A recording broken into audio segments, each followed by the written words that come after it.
శుక్లాంబరధరం విష్ణుం శశివర్ణం చతుర్భుజం ప్రసన్నవదనం ధ్యాయేత్ సర్వవిఘ్నోపశాంతయే. కలియుగ ధర్మములు ద్వాపరేక సంధ్యాంశములు ప్రవృత్తి ముగేగాని తిష్యయుగం అనగా కలియుగం ప్రారంభమగును. హింస, చౌర్యం, అనృతం, మాయా, తపస్సుల వధ ఇవి కలియుగ ధర్మాలు. ఆనాటి ప్రజలు ఈ ప్రవృత్తులు సాధిస్తారు. ఇదియే వారికి ధర్మం. వాస్తవమగు ధర్మం పరిహీనమగును, పూర్తిగా నశించును. కలియుగాన మనోవాక్కాయ కర్మములతో వార్త నెరవేరునో జరుగునో లేదో కూడా చెప్పజాలము. కలియుగం ప్రాణులకు అధికంగా మరణప్రదం. ఎల్లప్పుడూ రోగం, ఆకలి వల్ల భయం, అనావృష్టి భయం, దేశోపద్రవం ఉండును. ప్రజలు దేన్ని కానీ ప్రమాణంగా గ్రహించరు. ఇట్లే ఘోర కలియుగమున గర్భస్థులుగా, యవ్వనస్తులుగా, కౌమారమున, వార్ధకమున ఇట్లా అనేక వయోదశల్లో జనులు మరణిస్తారు. ప్రజలకు తేజోబలం అల్పములు. వారు పాపులు, మహాకోపులు, అధార్మికులుగా ఉంటారు. అనృతమాటయే వారి వ్రతం. వారు లోభపరులు. వారు అనుష్ఠించే యజనములు, అధ్యయనములు, ఆచారములు ప్రమాణములుగా గ్రహించు ఆగమములు సరైనవి కావు. ముఖ్యంగా సమాజానికి క్షేమం కలిగించ యత్నించవలసిన బ్రాహ్మణులు ఆచరించు కర్మములందరి దోషముల ప్రభావమున ప్రజలు భయముల పాలగుదురు. ఈ యుగాన ప్రజల్లో హింస, దురభిమానం, ఈర్ష, క్రోధం, మాయ, అక్షమ, అధృతి, నిబ్బరం లేకపోవుట, లోభం, మోహం అన్ని విధాలా వ్యాప్తమగును. సర్వవిధముల సంక్షోభములను మిక్కిలిగా కలుగును.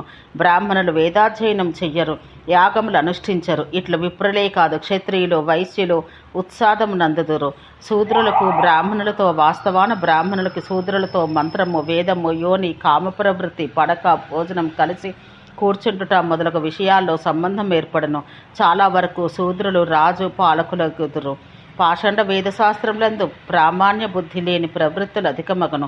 ప్రజలు కాషాయ వస్త్రధారులు, నిర్గ్రంథులు, కర్మానుష్ఠానములు వదిలిన వారు, నిష్కచ్చులు, లోపలి గోచి వంటి దాన్ని ధరించకయే వస్త్రధారణ చేయవారు, కపాలాది ధారణం తమ ధర్మ లక్షణంగా ధరించు కాపాలికులు, దేశభక్తుల వేషమును ధరించిన లోకవంచకులు, లోకనాశకులు, ధర్మమును పాడు చేయవారు కొందరు, దివావ్రతులు, పగలు మాత్రం జనులకు తాము సదాచారాది లక్షణ సంపన్నులను చూపుటకు వేషంతో నటన చేయుచు పరోక్షములను మనసులోను దుష్ప్రవృత్తులతో ఉండువారు, వృత్తి నిమిత్తం పొట్టకోటికై వేదాధ్యయనాధికం చేసినట్లు నటించువారు అగుదురు. శూద్రులు వేదాధ్యేతులుగా, ధర్మార్థ కోవిదులుగా అగుదురు. స్త్రీ, బాల, గోవధ, పరస్పర వధలు, స్వార్థానికై పరస్పరోపకారం చేయవారగుదురు.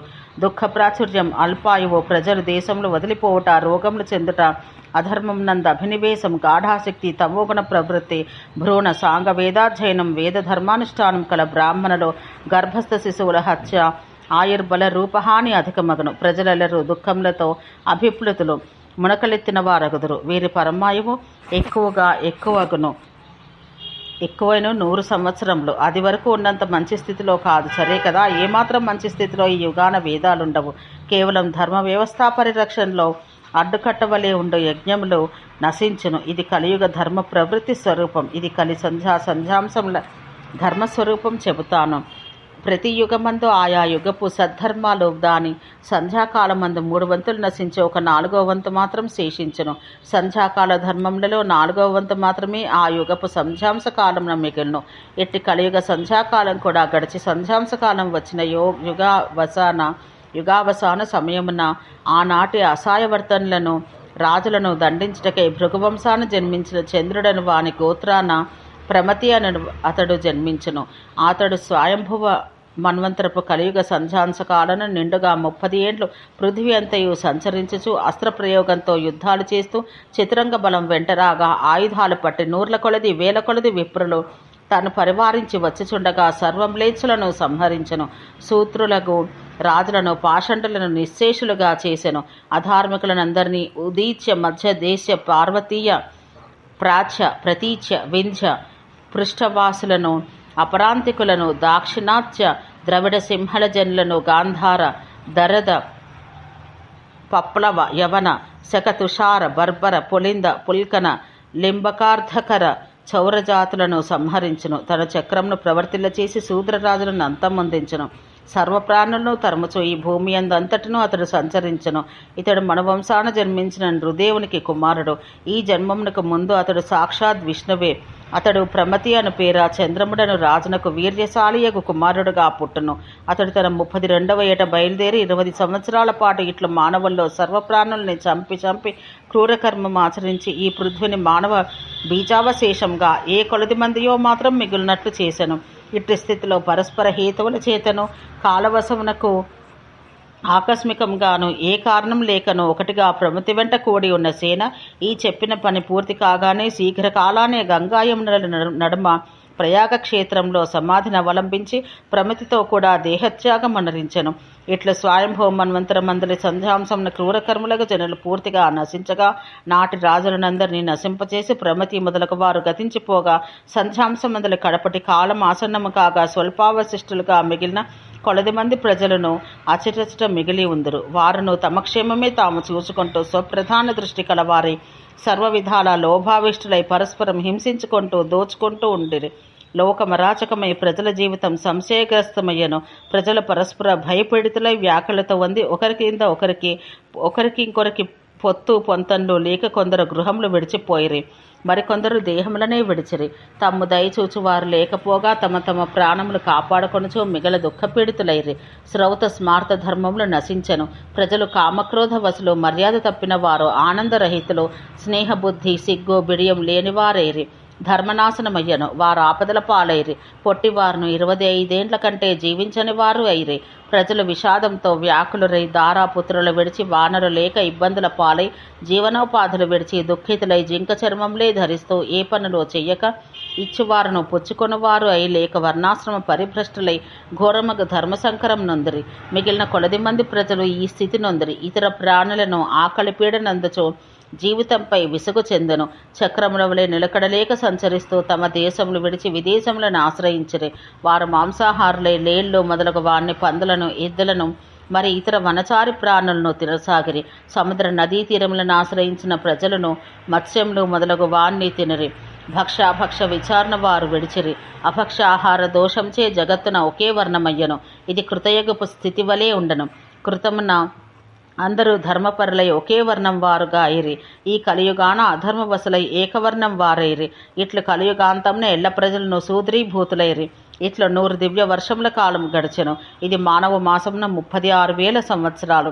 ఇట్లు చాలా కాలం గడిచిన మీదట ఆకలి బాధతో ప్రజలు పశుపక్షులను మత్స్యములను దొరికిన చోట దొరికిన వెళ్ళ తినివేయగా అవి ఏమాత్రం మిగలకపోయెను.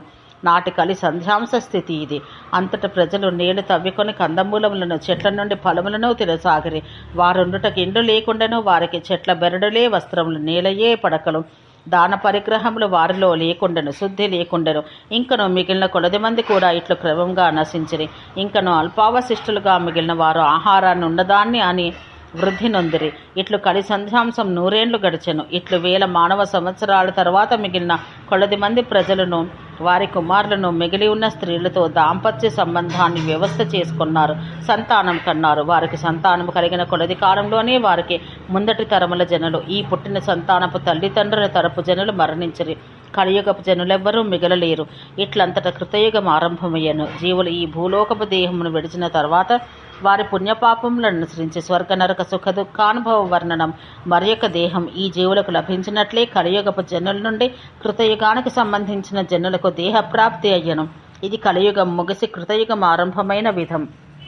కలియుగం నుండి మిగిలిన వారెవరైనా ఉన్నచో వారి యందును ఈ కృతయుగ ప్రజల యందును విచారణా ప్రవృత్తి కలిగెను.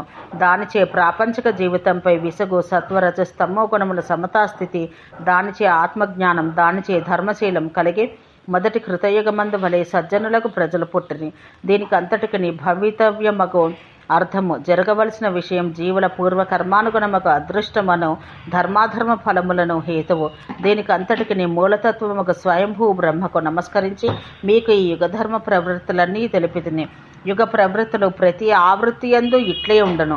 ఇది యుగ ప్రవృత్తుల సమాన వ్యాస కథనం. మొదట ఒక విషయాన్ని సంగ్రహంగా చెప్పి పిదప దాని అందలి ప్రత్యేకాంశమును గ్రహించి విస్తరించి చెప్పుట సమాస వ్యాస కథనం. ఇట్ల ప్రవర్తిల్లిన కృతయుగమందు ఆది కలియుగం నుండి మిగిలిన వారికి జనించిన వారే ఆది ప్రజలగదురు.